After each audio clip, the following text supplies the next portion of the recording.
As I said, there are three important sub-theorization or sub-classification of the international political approach. First is the mercantile approach, second is the liberal approach, and third one that we will discuss, that it is the Marxist approach of international political economy to understand the dynamics or the relation between the political factors and the economic factors in the domain of international relations or in the domain of world economic system. So that Marxist approach, they argued that the relation between economic and politics is economic, in that economy is the more important factors that we need to take into account when we discuss the relation between politics and economics. So that economic factors is more important things that we will discuss in this particular section of the class. And in that, the another important argument that put forwarded by the Marxist approach to international political economic approach is in that the main actors or the unit of analysis is the classes, the class conflict or the classes in the society or within the state. And another argument that is related to the nature of economic relation. So that nature of economic relation, as in the case of mercantile view of international political economy, which is conflicting in nature, which is more political in nature, and it is based on zero-sum game. In the case of that particular analysis of international political economy approach from the Marxist perspective, it also are having the same argument with different explanation. So that relations, the nature of economic relation, it is more conflicting in nature and it is also based on zero-sum game. And the economic goal is what? That satisfaction of the class interest. They argued, they explain in that way, means it is the satisfaction. In the case of mercantile approach, it is the satisfaction of the state. In the case of liberal, it is not the satisfaction of the state, rather satisfaction of the social being and the individuals. In the case of Marxist approach of international political economy, they are focusing on the interest of the class. That is, the class interest is the main economic goal of the relation between the politics and economics. So, in order to understand the Marxist view of international political economic approach, we also have to recall the writings of Karl Marx, the writings of Karl Marx and the writings of Lenin, and later on the new Marxist ideology or the new Marxist perspective to explain the political economic relations, and the writings of Gramsci, the writings of Robert Cox and Wallerstein. These are the important thinkers. They put forwarded their view to explain the economic and political relationship in the arena of international relations as well. So in that context, the basic explanation of the Karl Marx view or the Marxist approach to international political economy, they consider the unit of explanation or the basic unit or the basic things that we have to study from the perspective of political economic relationship. In that, they argued that it is the capitalist class, they are, and their aspirations, their activities, their objective is more important compared to anything that we discussed in the previous two approaches to international relations. They emphasize, for example, mercantile, they emphasize the state interest and state is unit. In the liberal, it is what? It is the private firms and various interest economic groups. They actually interact. In the case of Marxist approach to international political economy, they consider that it is the capitalist class which they consider the ruling class or the hegemonic class, and actually there is a competition between two classes, between these classes, that is the ruling classes which is capitalist in nature, that is the capitalist class in nature. Their interplay, their dominancy, their aspirations, their relations is the main important things to discuss from the perspective of Marxist approach to international political economy. From this perspective, the Marxist approach, they consider that in every state there is a kind of presence of two antagonistic classes. One class representing the ruling class, another class representing the mass class, which is the subordinate class to the ruling class. So one class is have class, another class is have not class. One class is more privileged, having the means of productions. Another antagonistic class is the working class. They do not have the means of productions, rather they are selling their only labor to the ruling class, and in a way the ruling class is actually having the dominancy over that particular proletariat class or the have not class or the working class of the society. So in international system we can say that in every state there is a presence of two antagonistic classes, and the international relations from the perspective of economy as well. So in that international relations, it is the relations between or the relations among these particular dominating ruling class or the capitalist class of the society. So their relationship, their aspirations, their dominancy, their competitions in the state system, that is more important in nature. So in order to understand that ruling class, that is the dominating class or capitalist class, the Karl Marx argued that there is a various factors of productions, for example land, for example organizations, for example capitals. So that land, capitals, these means of productions are actually belongs to the one particular class which is more small in nature, but having the ownership of that particular means of productions. And another antagonistic class is the working class. They only have the ownership of their labor and they have to sell to that particular labor to the dominating class, that is the capitalist class.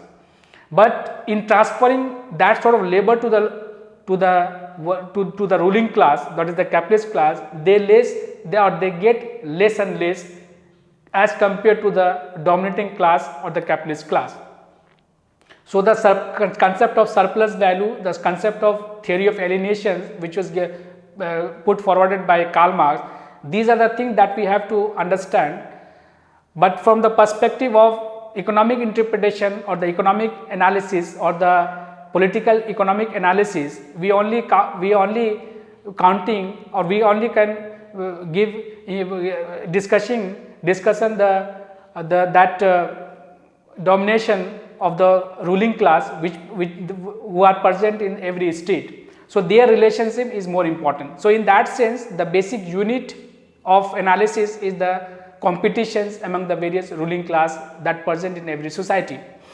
So in that sense, we can say that the conception of the competitions among these ruling class are more important, and there is a kind of class conflict.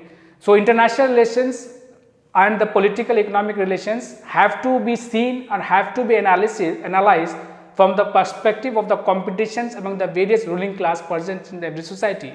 So the decision of the state, their interest is more actually expressed in terms of the aspirations, wishes, preferences, decision of the ruling class, that is the capitalist class. So in that context, we see a kind of conflict between the various ruling class, the various capitalist class in the nation state system.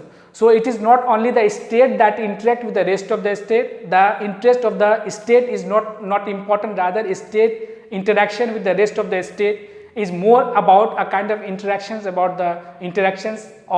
the competitions among the various capitalist groups or capitalist class in the society, and the interest of that capitalist class and the working class in the state or within the society more conflicting in nature. So the international system is more conflict between or among the various capitalist class, and they actually the major themes of analysis from the perspective of Marxist analysis of international political economy. So it is again a kind of zero-sum game. In order to explain that Marxist approach to international political economy, the another important scholars that also put forwarded their views to explain the traditional approach from the Marxist perspective in the domain of international political economy, that is the writings of Lenin. So Lenin argued that there is a kind of competitions, and that very nature of this capitalist class is what it is more expressionist in nature as well, which means that in order to create a kind of hegemony of these particular groups that interact in the international system, that is the capitalist class, their tendency is to maximize their profit for their own sake, from their own gain. In the domestic sphere, there is a conflict between two antagonistic classes, and there is a concept of surplus value, means the maximum profit goes to the dominating class, that is the bourgeois class, with by exploiting the labors of the labor class or the working class. So, this is the domestic explanation. In the international system, this dominating class, that is the ruling at the ruling class, that is the capitalist class, they actually interact and they try to maximize their economic strength, economic power by interacting with the international system, and by also through a various mechanism they try to maximize their own economic capacity or own economic power. So, Lenin saying that state is following the policy of expansionist. So, there is two argument in that. One is what? One is more defensive in nature, and another is more expansionist in nature, which means that the ruling class or the ruling class or this particular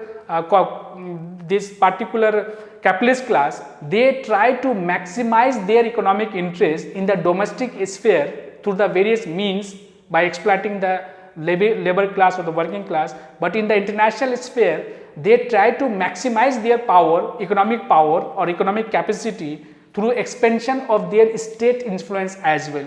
So, it is the interest of this particular ruling class, that is capitalist class, they try to maximize their power, than that maximization or the expansion of the state sphere that we express or Lenin expressed in terms of imperialism.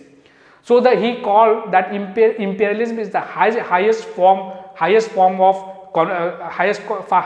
of capitalism. So, in that capitalism is what is the maximization of the profit of that particular section of the group, that is the ruling class or the capitalist class, and in that way that class, that ruling or capitalist class, try to maximize its economic interest through by the expansion of their territorial influence that we call or that we understand in terms of imperialism. So, when the capitalist class try to maximize at the highest level, that Lenin called is the conception of imperialism, which is again exploited in nature, and there is a interplay between this dominating class international system, and the basic objective is to maximize the economic power of that particular dominating class. So, that explanation is very important things, that has the contribution of the Lenin and how he explained the relationship between politics and economics. So, in basic is what? It is the competition between the groups which they call as the capitalist class, the capitalist class. The another explanation to within that particular discussion of international political economic approach is the new Marxian thinkers. They also contributed so far as to understand the relation between politics and economics from the perspective of Marxism. So, in that context, the conception of dependency theory, the concept of relation between the center, core and periphery among the state, these are the basic arguments that are put forwarded by the new Marxist approach. So, in that sense, and the another important things that the new Marxists, more particularly the Gramscian, use the term hegemony. So, in that sense, they call that there is a distribution or the arrangement or the patterns of the state. One are smaller in nature, one group of the states are more industrialized and more bigger in nature, more hegemonic in nature, and they are at the core of the international system. So, at the core of the international system, there are the states or the group of the state which are more advanced, more industrialized, and they actually using or having the means of production, and they exploit the other state or the smaller state who are at the periphery of the state system. So, in that sense, they also explain the exploitation done by this particular ruling class which are there in the states which fall under category of core of the nation state system, which means that the people or the groups who are at the core of the nation state system, that ruling class or the dominating class who belongs to capitalist class, they actually exploit the interest of the smaller states which fall in the periphery of the state system. In that way, there is a kind of exploitation by these particular core states they exploit the resources, they exploit the labors of that smaller states, and the resources and the raw materials goes from periphery to the core. So in that sense, there is a kind of exploitation and the relation, how the relations between the core and the periphery of the state in the nation state system, and by that way they try to understand or they try to explain the discrimination and the exploitation done by the industrialized state by this state to the smaller state. But in that it is not the state, rather it is the industrialized group in that particular industrialized state, they actually exploiting the people or the groups or the states which are there in the periphery of the state system. So this is how the concept of dependency theory or the new Marxist theories, they try to define the conception or the relation between economics and politics. At the same time, within that Marxist approach to international political economy, there is a conception of dependency theory as well. The third world nations or the developing nations, in that they find themselves that in the distribution or the arrangement, rather the arrangement in the international system, where there is a kind of institutions and also there is a kind of promise of the liberal economic trade, commerce, free trade and commerce. In that sense, they find themselves, these particular smaller state or the weaker or the economically weaker or less industrialized state that we call as the developing nations. There is an argument or the analysis to look into the matter of the status of the economy of these developing nations. They find out the problem with the developing nation is that why there is a kind of underdevelopment, why there is a kind of poverty prevails, why there is no much economic prosperity in the developing nations. That dependency theory also argued that there is a kind of exploitation by the industrialized state or industrialized society, rather we can say, where the state is controlled by the bourgeois classes or the dominating and the capitalist classes. They actually exploiting the economy and also the market of these developing nations. So the resources is going from north to south, from developing to developed nations. That labor and resources is going from north to south, and from south to north, and in that way there is a kind of explanation that how that developed nation or the industrialized nation is actually exploiting the interest of the developing nations. So from that context, we are also having the voices from the global south, and there is a kind of new demand of the creating new international economic order, and also the rise of China and the rise of various other nations including India, Brazil, some other nations as well. They also demanding the equal participation of these countries in the distribution or in the world economic system.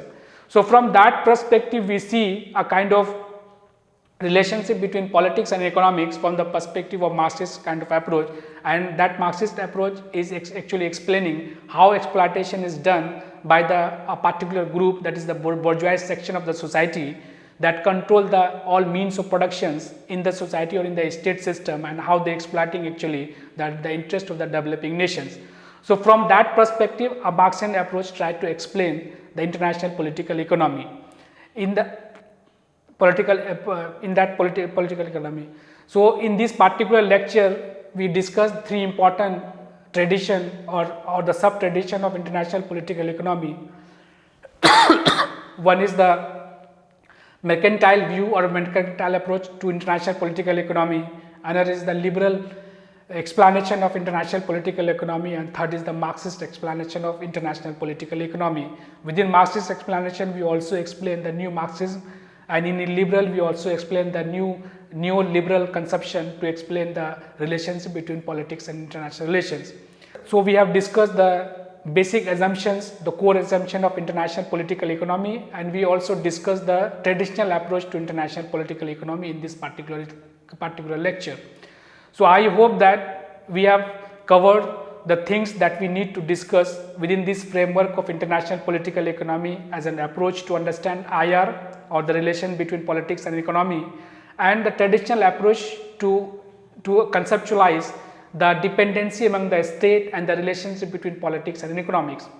So friends, in the next class we will discuss the another important dimension of international political economy, That is the modern approach or the new approach to international political economy. Thank you.